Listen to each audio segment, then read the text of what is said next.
तो स्वागत है आप सभी को मेरे इस न्यू वीडियो में। इस वीडियो में हम विज्ञान भाग 3 कक्षा 8 का अध्याय 6 घर्षण के कारण को इसका क्वेश्चन आंसर देखने वाले हैं। ठीक है, पीछे के जो सारे अध्याय हैं इसे मैंने यूं ही ऐसे ही वीडियो के माध्यम से पढ़ा चुका हूँ।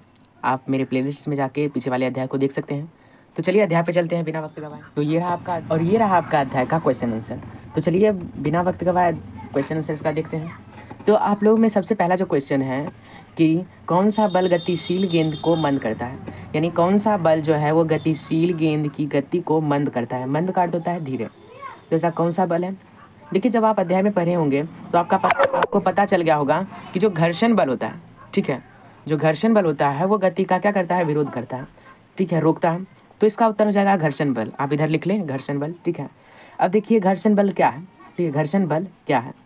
तो देखिए इसका उत्तर लिखिए दो सतहों के बीच, ठीक है। इसका उत्तर है कि दो सतहों के बीच, यानी दो सतहों के गति के विपरीत दिशा में लगने वाला बल घर्षण बल कहलाता है, ठीक है। ये देखिए ऐसा बल है, ठीक है, जो गति का विरोध करता है। यानी कोई भी चीज़ अगर गति में हो तो घर्षण बल क्या करेगा कि उसे रोकेगा, ठीक है। इसका यही उत्तर है, आप लिख लीजिए। अब देखिए आपका अगला क्वेश्चन है कि स्थैतिक घर्षण तथा सर्पी घर्षण में अंतर बताएं। तो देखिए जब आप अध्याय को पढ़े होंगे तो आपको पता होगा कि ना कि स्थैतिक घर्षण और सर्पी घर्षण किसे कहते हैं। तो देखिए अगर आपको नहीं पता है तो इसे समझ लीजिए। तो स्थैतिक घर्षण वह बल होता है जो कि शुरुआती तौर पे लगाया जाता है। उदाहरण के लिए आप साइकिल ले लीजिए। जब आप साइकिल को शुरू में चलाते हैं तो आपको अधिक बल लगाना पड़ता है ना। तो वो किसका उदाहरण है? स्थैतिक घर्षण का। वहीं सर्पी घर्षण जब कोई साइकिल, समझ लीजिए जब थोड़ी देर के बाद आपका साइकिल गति करना स्टार्ट कर दें तो उस वक्त हम हल्के जोर से, हल्के दम पर ही, हल्का बल लगा करके ही साइकिल को चलाते हैं। तो वो किसका उदाहरण हो गया? सर्पी घर्षण का। तो देखिए उसका आंसर लिखिएगा कि किसी स्थिर वस्तु को गति में लाने के लिए सतह द्वारा विपरीत दिशा में जिस घर्षण बल का प्रयोग किया जाता है उसे स्थैतिक घर्षण कहते हैं, ठीक है। और जब वस्तु किसी सतह पर गति करना शुरू कर देती है तो उस समय दोनों सतहों के बीच लगने वाले बल को क्या कहते हैं? घर्षण बल, सॉरी सर्पी घर्षण बल, ठीक है। तो आपका यही आंसर था। अगला क्वेश्चन देखते हैं। तो देखिए अगला क्वेश्चन है कि घर्षण बल की दिशा क्या होती है। तो देखिए घर्षण बल की जो दिशा होती है यह क्या होता है कि सतह गति के विपरीत दिशा में यह कार्य करता है ना। तो इसमें नीचे आप लिखेंगे यह हमेशा गति के विपरीत दिशा में कार्य करता है, ठीक है।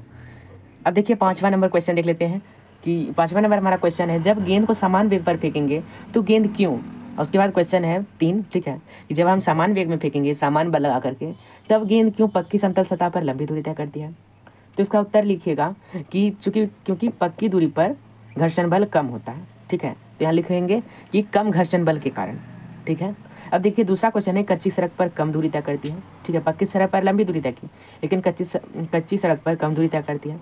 तो इसके अंदर लिखेंगे क्योंकि ऐसा अधिक घर्षण बल के कारण होता है, ठीक है। तो इधर लिख दीजिएगा अधिक घर्षण बल के कारण, ठीक है। और कंकड़ी सड़क पर बहुत ही कम दूरी तय करती है।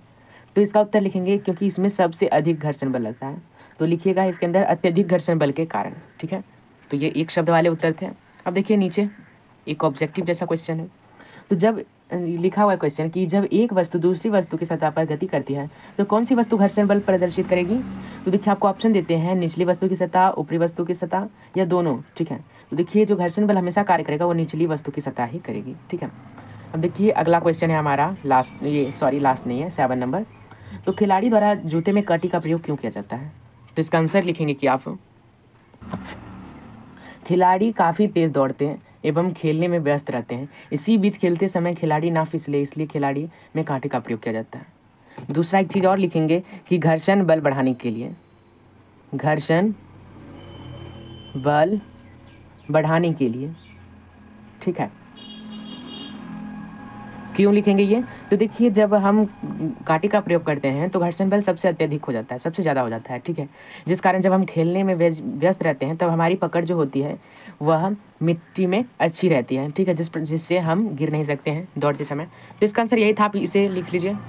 अब देखिए हमारा नेक्स्ट क्वेश्चन है कि घर्षण हानिकारक परंतु अनिवार्य है, क्यों। तो इसका उत्तर है कि घर्षण ऊर्जा का अव्यय करते हैं, यानी रोकते हैं, ठीक है। घर्षण के कारण ही वस्तु आसानी से घिस जाती है, वही घर्षण के बिना हम चल नहीं सकते या लिख नहीं सकते या कोई भी कार्य नहीं कर सकते। इसलिए घर्षण हमारे लिए अनिवार्य है, हानिकारक है परंतु अनिवार्य है, ठीक है। तो इसका यही आंसर था। अब देखिए हमारा अगला क्वेश्चन है कि धारा रेखीय आकृति से आप क्या समझते हैं।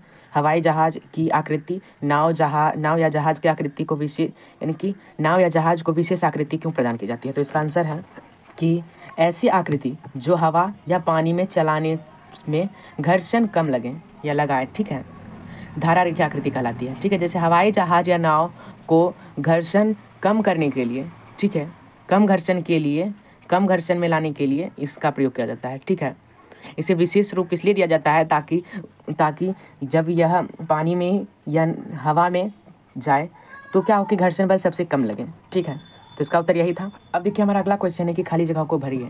देखिए पहला है घर्षण बल वह बल है जो गति का डैश करता है। तो क्या करता है, गति को मंद करता है यानी विरोध करता है, तो इसका लिखेंगे इधर विरोध। ठीक है, देखिए चिकनी सतह की अपेक्षा रुखड़ी सतह डैश घर्षण उत्पन्न करेगी। देखिए चिकनी सतह की अपेक्षा रुखड़ी सतह जो है वो अधिक घर्षण उत्पन्न करेगी। कैरम बोर्ड पर पाउडर का प्रयोग घर्षण बल कम करने के लिए किया जाता है। ठीक है, अब देखिए तरल घर्षण को क्या कहते हैं, कर्षण कहते हैं। ठीक है, अच्छा हवाई जहाज की आकृति डैश की आकृति होती है।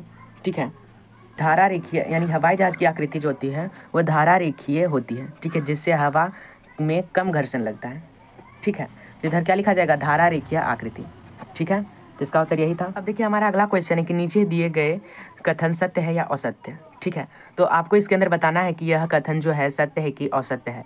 देखिए इसके अंदर सबसे पहला जो है कि जब किसी गेंद को किक करते रहते हैं तो वो सदा लुढ़कती रहती है, नहीं, यह असत्य है। ठीक है, अच्छा घर्षण के कारण ऊष्मा ऊर्जा उत्पन्न होता है, ये सत्य है। आप उदाहरण के लिए ले सकते हैं, आप अपने शरीर को, अपने हथेली को कुछ देर के लिए रगड़िए तो ऊष्मा उत्पन्न होगी। अच्छा वस्तु के भार पर घर्षण का मान निर्भर करता है। देखिए वस्तु के जो भार है, ठीक है, उस पर घर्षण का मान निर्भर करता है। तो देखिए इसका उत्तर है कि सत्य। ठीक है, इसका उदाहरण जो है, इसका उत्तर है सत्य। अब आप उदाहरण ले सकते हैं कि जब आप भारी वस्तु को घसकाएंगे तो उसमें अधिक घर्षण लगेगा, वहीं हल्की वस्तु को घसकाएंगे तो क्या होगा, उसमें कम घर्षण लगेगा। अच्छा स्नेहक के प्रयोग से घर्षण का मान कम किया जाता है, तो इसका उत्तर है सही। देखिए स्नेहक मतलब हो गया तेल। ठीक है, तेल से हम क्या करते हैं, घर्षण बल को कम करते हैं। अगर हम हाथ में चूड़ी पहनते हैं, ठीक है, या फिर बल्ला, तो हमारे हाथ में अगर नहीं आता है तो हम क्या करते हैं, तेल लगा लेते हैं और घर्षण बल कम करके आसानी से पहन लेते हैं। ठीक है, तो ये था आपका अध्याय। तो इस प्रकार आपका सारा क्वेश्चन से समाप्त हो गया। ठीक है, आप अपना पढ़ाई जारी रखें, मिलेंगे कभी और वीडियो में, तब तक के लिए बाय बाय। हम जल्द ही आपके समक्ष न्यू वीडियो के साथ उपस्थित रहेंगे। ठीक है, और अगर आप हमारे चैनल पर नए हैं तो सब्सक्राइब जरूर कर लीजिए। ठीक है, धन्यवाद।